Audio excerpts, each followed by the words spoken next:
Shaun Bailey.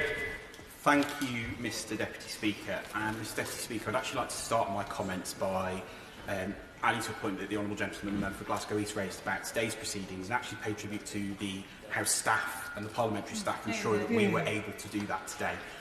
Whatever your views on that, they've done a fantastic job in ensuring that while we're back here, we can participate as we need to. Now, Mr Deputy Speaker, equal-sized constituencies with one member, one vote, with all members being equal, has been a core tenet of our democracy for nearly 200 years.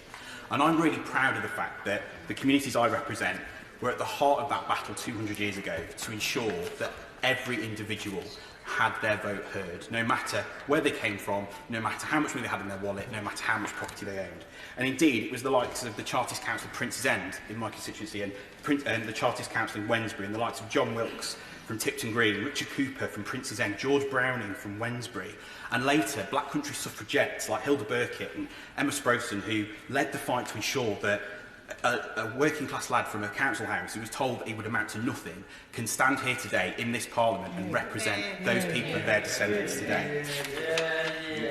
Mr Deputy Speaker, I want to ensure that that Chartist legacy and that suffragette legacy is carried on. And I'm actually proud of the fact that in my own constituency, community groups such as the WMA Community Centre in Tipton Green and the Q3 Academy in Tipton are ensuring that our young people can continue to access democracy.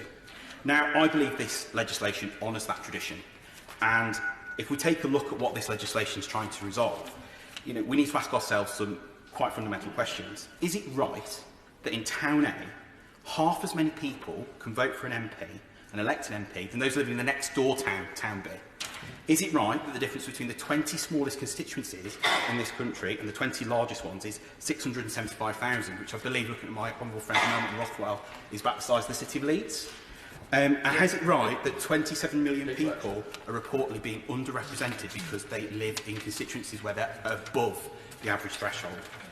Now, I've got to be honest, I am slightly confused by the opposition's position on this. And, my honourable friends have touched on the history of the party opposite in trying to block this levelling up of our electoral system. Indeed, my honourable friend, the Minister, referenced the 1969 Labour government's attempt to block the independent boundary review. And indeed, in 1982, the party opposite tried to take it to the courts and they failed, Mr Deputy Speaker. But I should say that I do share the comments raised, and I know this is not his place, but the honourable member for Cardiff South and Penarth made a really good point that common sense needs to be applied to this at all times, and I totally agree with that. But, Mr Deputy Speaker, I would just address some of the comments that the party opposite have made. They say, for example, that this is an executive power grab. Well, the basis of this is that it's an independent, judicial-led boundary commission. Yes.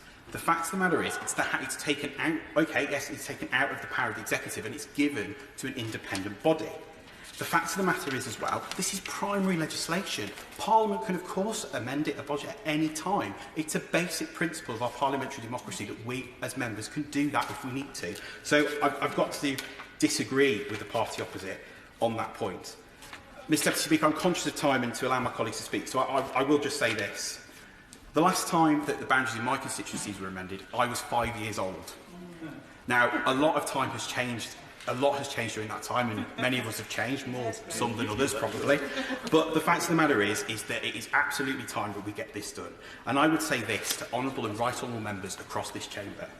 If we truly believe that everyone's vote is equal, and we truly believe in ensuring that our democracy continues to grow and continues to thrive, then I would say simply this: we must pass this legislation. Yeah.